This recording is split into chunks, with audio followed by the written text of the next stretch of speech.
Olá, sejam todos bem-vindos mais uma vez ao nosso Momento com SEAC.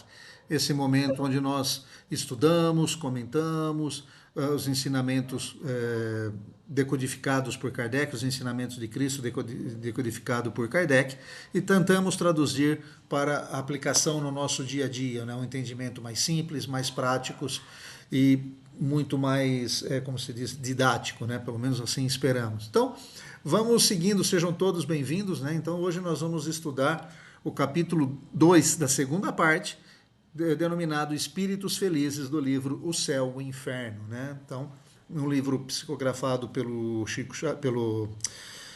Allan Kardec, né? Através de seu mentor Emmanuel. Então, o que ele diz?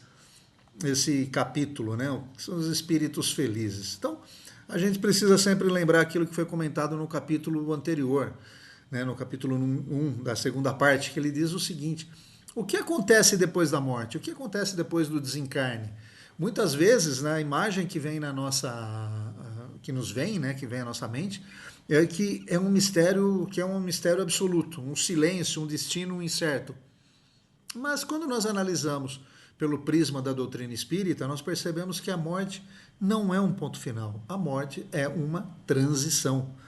E hoje eu convido vocês a explorar comigo um dos capítulos mais esperançosos do livro O Céu e o Inferno, o capítulo sobre os espíritos felizes.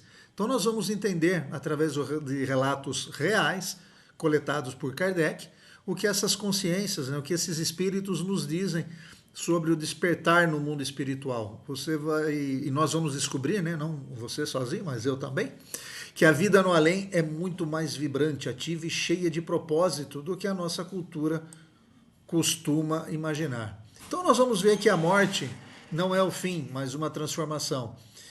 Vamos entender o que a doutrina espírita entende por espíritos felizes, que não é um estado de ociosidade, mas de um progresso e atividade.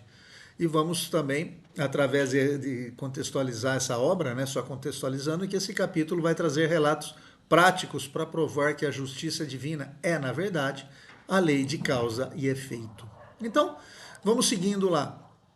Nesse texto, né, o momento da transição, a primeira grande lição é sobre o instante da morte, o instante do desencarne. Nos relatos como o do senhor Sanson, percebemos algo fundamental, que a lucidez no pós-morte depende de como vivemos a nossa vida aqui.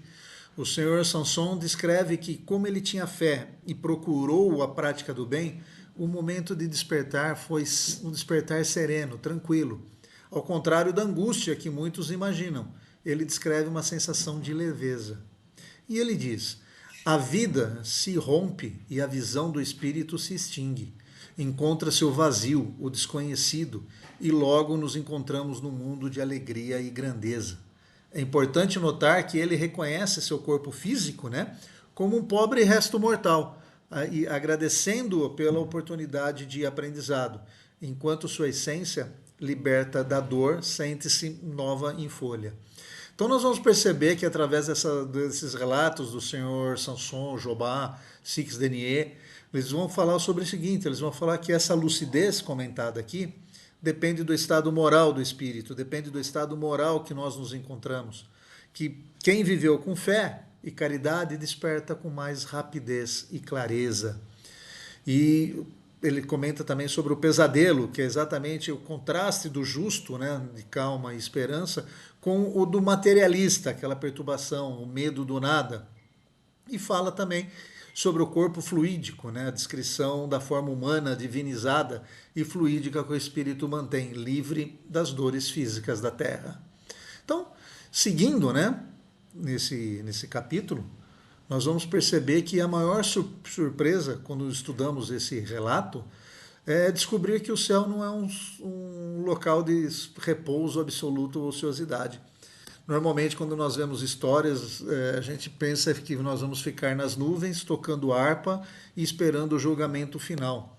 Então, isso contrasta um pouco com o relato da Condessa Paula, que ela diz o seguinte: não é nem um concerto perpétuo, nem uma festa sem fim, nem uma beata contemplação.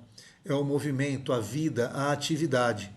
Os espíritos trabalhadores são os espíritos felizes são trabalhadores. Eles estudam, protegem os que amam e muitos se dedicam a missões específicas. O Dr. Demer, também um relato dele, né, o relato do Dr. Demer, que ele é um médico dedicado, que ele diz que ele continuou sua missão de caridade logo após o desencarne, auxiliando o paciente e até outros espíritos sofredores. Quando a gente lê os livros de André Luiz também, né, logo lá no Nosso Lar, ele vai falar exatamente disso. A transição dele não foi muito tranquila, foi meia conturbada, mas depois, como era um médico, como é um médico dedicado, foi um médico dedicado aqui na Terra, lá no plano celestial, no plano de luz, no plano espiritual, melhor dizendo, ele continuou ajudando também outros espíritos a encontrar o seu caminho, a passar comunicação, a entender o significado de reencarnação, de vida e também buscar sempre esse progresso constante da alma. Então, como diz, que ser feliz na visão espírita é ser útil. A felicidade está diretamente ligada à capacidade de servir ao próximo e ao progresso constante da alma. Então nós vamos perceber que felicidade não é ócio. Espíritos felizes são ativos, eles estudam, ensinam, protegem, trabalham pelo progresso da humanidade. E esse reencontro também é a capacidade que nós temos de rever queridos amigos, né, entes queridos, amigos que compartilharam ideais conosco aqui na Terra e também em outras vidas que a gente nesse momento não se recorda. E a missão, né, que nada mais é que a alegria de ser útil. Relatos como o Dr. Demer, que continua exercendo sua caridade, mostram que a vida continua com propósitos definidos, ok? Então, e por que isso importa para nós agora, né? O valor da nossa vida aqui na Terra? Por que isso é tão importante? Porque, como disse Samuel Philip, a vida na Terra é um pequeno tempo diante do infinito. Ou seja, Philip, um homem que sofreu muito, né, fez uma revelação poderosa. Ele agradeceu aos seus inimigos. Olha só que interessante isso, né? Ele entendeu que cada dificuldade, cada injustiça sofrida foi uma oportunidade de exercitar o perdão. Então ele nos ensina que não é caro pagar a felicidade eterna com alguns anos de sofrimento. Aqui a gente pode fazer aprofundar um pouquinho mais, que é o seguinte: o que ele está dizendo aqui? Ele está dizendo o seguinte, que quando nós passamos por situações felizes, muitas vezes nós não refletimos a respeito. Mas quando nós passamos por situações não tão felizes, situações que trouxeram dores, sofrimento para nós costumamos analisá-la muito bem. E o que acontece? Se nós olharmos ao final dessas situações que nos trouxeram dor, o quanto nós crescemos, o quanto nós aprendemos, nós vamos perceber o seguinte, que o que nós crescemos não foi caro em relação ao que nós sofremos. E ele diz exatamente isso, não é caro pagar a felicidade eterna com alguns anos de sofrimento. Quem não gostaria de ser feliz eternamente, mas passando por momentos de sofrimento? Veja, nós estamos falando de uma felicidade eterna em momentos de sofrimento. Então, quando nós pensamos o quanto nós crescemos em relação ao que nós sofremos, nós vamos perceber que essa nossa evolução não foi cara. Então, nós precisamos alinhar essas pontas soltas do passado com o nosso presente.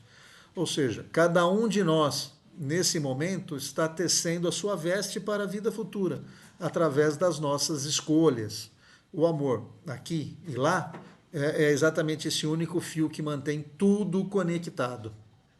Então, nós vamos perceber que esse pequeno tempo na Terra, nós temos que valorizar essa importância, nós temos que dar valor, né, valorizar as provas terrestres sempre como provas para a evolução. Ao invés de perguntar por que comigo, nós temos que perguntar o que eu preciso aprender nessa situação. E, como disse Samuel Philip, nós vamos perceber que através do perdão e da caridade, ou seja, através de agradecer os nossos inimigos por terem nos dado a oportunidade de exercitar o nosso perdão. Perdoar não é esquecer, tá? Perdoar é voltar para pensar naquela situação sem que elas nos tragam mal-estar, sem que elas nos incomodem, ou seja, é passar como contando uma experiência de aprendizado. E a tecelagem da nova existência, né, como ele fala aqui, ele fala exatamente nesse conceito trazido pelo espírito de Jean Reno. Cada um tece sua nova veste espiritual através das escolhas feitas hoje. Então, como já foi dito muitas vezes, o que eu quero no meu futuro depende de hoje. Como já foi dito, já que eu não consigo fazer um novo início, eu posso começar agora e fazer um novo final. Em outras palavras, vamos perceber o que nós erramos, esquecer o nosso passado e começar a seguir daqui para frente. Então, no fim desses relatos, né, no fim desses relatos que Kardec obteve, fica uma conclusão muito clara. Qual que é? Que a morte não nos separa daquele que nós amamos, que o laço que une as almas é o pensamento, é o amor. Então, básico, né? Se a gente tem saudades de alguém que já partiu, saibamos que essa pessoa não está longe, que ela está a um pensamento de distância e também que o progresso dessa pessoa é também o nosso. É como se fosse quando algum conhecido nosso viaja. Então nós sentimos uma falta deles aqui, mas nós sabemos que ele está em outro país, vivendo uma vida, sendo feliz lá. Então a mesma coisa nós temos que pensar com esses nossos irmãos desencarnados. Ou seja, o convite, né, que esses espíritos felizes nos fazem é simples. Não esperem a vida acabar para começar a viver com propósito. Ou seja, pratique a caridade, busque a compreensão e cultive a fé hoje. Então, assim, tem uma coisa interessante, né, que a gente sempre acha que depois eu vejo o que eu faço. A gente tem uma mania de postergar tudo na vida. Só que se a gente vai postergar, nós vamos ter que voltar para começar a corrigir esses atos, esses fatos. Então, veja, vamos conviver hoje, vamos fazer um novo recomeço, um novo começo a partir de hoje. Vamos praticar a caridade, a compreensão e cultive a fé. Quando a gente fala de compreensão, aqui a gente não pode esquecer que nós estamos num planeta de expiação e provas e que existem espíritos nos mais variados graus de evolução, tanto mais evoluídos que nós, quanto menos evoluídos que nós. Ou seja, nós sempre vamos aprender pelo contraste. Quando nós comparamos os mais evoluídos com o meu conhecimento, eu busco e evoluo. Quando eu busco o nosso conhecimento com os que estão ainda um pouco abaixo de nós em termos de evolução, eu busco e ensino, ou seja, através dos exemplos, nós vamos cultivando a evolução dos que estão ainda abaixo de nós. Então, o contraste é o que faz a gente evoluir. E a vida eterna, né, não é algo que começa amanhã, é algo que estamos construindo agora em cada gesto de bondade. Veja que a gente sempre fala de um processo de evolução. Esse processo de evolução, ele não começou hoje, não vai começar amanhã e também não começou ontem. Ele começou desde o momento que nós fomos criados simples e ignorantes lá atrás. Aqui é interessante perceber que nós não sabemos como nós fomos criados, qual o processo de criação dos espíritos. Nós sabemos que fomos criados simples e ignorantes, mas nós sabemos o final, e isso é o mais importante, que querendo ou não querendo, o nosso final é ser um espírito feliz, ter uma evolução espiritual. Então, vamos agilizar isso, não agilizar pela questão de pressa, mas para que a gente possa absorver cada ensinamento nos passado através dessas experiências aqui na Terra de uma maneira bem mais suave, com menos rancor, com menos ódios e muito mais perdão, amor e caridade. Então, que possamos, como eles, tecer, né, exatamente uma trajetória de luz. Tá? Então, a mensagem que nós vamos trazer aqui nesse momento é que a felicidade eterna é uma construção diária. Ou seja, não há nós não esperamos, vamos começar já. E que também não há separação definitiva para quem ama. O pensamento é o elo que mantém a união entre encarnados e desencarnados. É como aquele amigo nosso, aquele ente querido que viajou, que eu consigo pegar um celular, fazer uma ligação, mas aos desencarnados eu consigo, através da prece, entrar em contato com eles, ou seja, manter esse elo, manter essa união entre encarnados e desencarnados. E também nós vamos perceber que a pergunta nisso tudo é: e eu? O que eu tenho feito? Que veste que eu estou tecendo para a minha vida futura? É baseado em amor? É baseado no perdão? Ou é baseado no ódio? Mais uma vez, no rancor? Então, a gente sempre vai seguir o caminho do progresso, a gente sempre vai buscar cada vez mais essa caminhada, a gente sempre vai buscar um pouco mais estar melhor a cada dia. Então, um ponto que eu sempre, uma frase que eu ouvi essa semana e que eu gostei bastante, ela diz o seguinte, né? Se a ingratidão nos visitar à mesa da intimidade, que ela não encontre em nós revolta suficiente para apagar a luz do perdão. Então, o que a gente quer dizer? Quer dizer que através desse texto é o seguinte: apesar de tudo que acontece conosco, pratiquemos sempre o amor, a caridade e o perdão. Tá ok? Então, agradecemos a todos por mais esse momento aqui conosco, esse Momentos com SEAC. Pedimos que acessem as nossas redes sociais. Lá vocês vão encontrar todas as atividades da nossa casa, com os eventos, as palestras. Acessem o nosso YouTube, né? Marque lá, assinala o sininho para que todo dia, meio-dia, vocês estão recebendo uma mensagem nova, um texto novo. Compartilhe com os amigos, nos ajudem a divulgar a doutrina espírita para que mais pessoas possam encontrar o caminho da felicidade, o caminho da alegria, do perdão e do amor. Escrevam para nós também, nos indiquem textos, temas que gostariam que nós,